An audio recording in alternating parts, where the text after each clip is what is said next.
కేంద్ర ప్రభుత్వం తీసుకున్న నిర్ణయాన్ని పూర్తిగా తెలంగాణ ప్రజలు హర్షిస్తున్నారు. నిజంగా కూడా స్వాతంత్రం వచ్చింది అన్న ఆనందంలో తెలంగాణ సమాజం పేరుకి కల్వకుంట్ల చంద్రశేఖరరావు అయినా నడుస్తుంది రజాకర్ల పాలన, హిందూ వ్యతిరేక పాలన,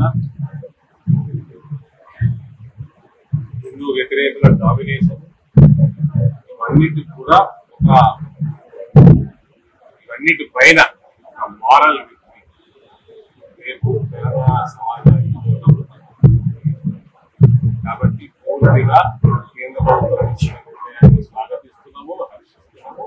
ప్రతి సంవత్సరం సెప్టెంబర్ 17ని ఇదే విధంగా మనమందరం సెలబ్రేట్ చేసుకోవాల్సిందిగా కోరుతా ఉన్నాం. ఇంతే ఘనంగా మనం సెలబ్రేట్ చేస్తాం.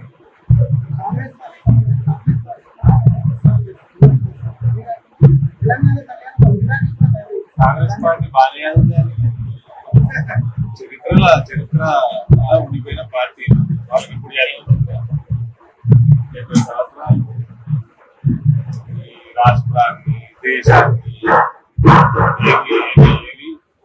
వాళ్ళు కూడా రజాకర్ల బానిసగా మిగిలిపోయి ఇవాళ కనుమరుగు అవుతున్నారు. టిఆర్ఎస్ పార్టీ కూడా ఈ ప్రభుత్వం కూడా అదే బాటలో ప్రయాణం చేసి వాళ్ళు కూడా కనుమరుగు కాబోతారు. ఈడీ కేసుకు సంబంధించి సార్ నిన్న ఒక వీడియో వచ్చింది. ఆ వీడియో పేరు మాత్రం చెప్పారు, పేరు డైరెక్ట్ సిబిఐ చెప్పారు. కోర్టు కొన్ని పేర్లు తీసుకుంటానంట, కల్వకుంట్ల కవిత పేరు తీసుకుంటాను. ఆ పేర్లు డైరెక్ట్ సిబిఐకి కోర్టుకి డైరెక్ట్ డిపార్ట్మెంట్లకి ఇస్తాము. సంతోషం. ఒకటి మాత్రం గుర్తుపెట్టుకోండి, all roots lead to Rome.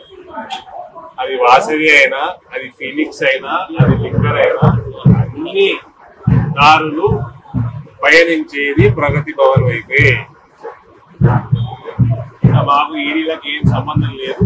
మీరు అడుగుతా ఉంటారు ఈ బీజేపీ ఈడీ పంపించిందని. ఈడీ కానీ సిబిఐ కానీ ఇట్లా ఇన్ఫ్లుయెన్స్లలో కనుక వస్తే, అట్లా వచ్చేటట్టయితే కల్వకుంట్ల కవిత మీద లిక్కర్ స్కామ్ పైన ఏమన్నా చేస్తే కేటీఆర్ చేస్తున్నారు. ఆయన కూడా ఇన్ఫ్లుయెన్స్ ఉంది.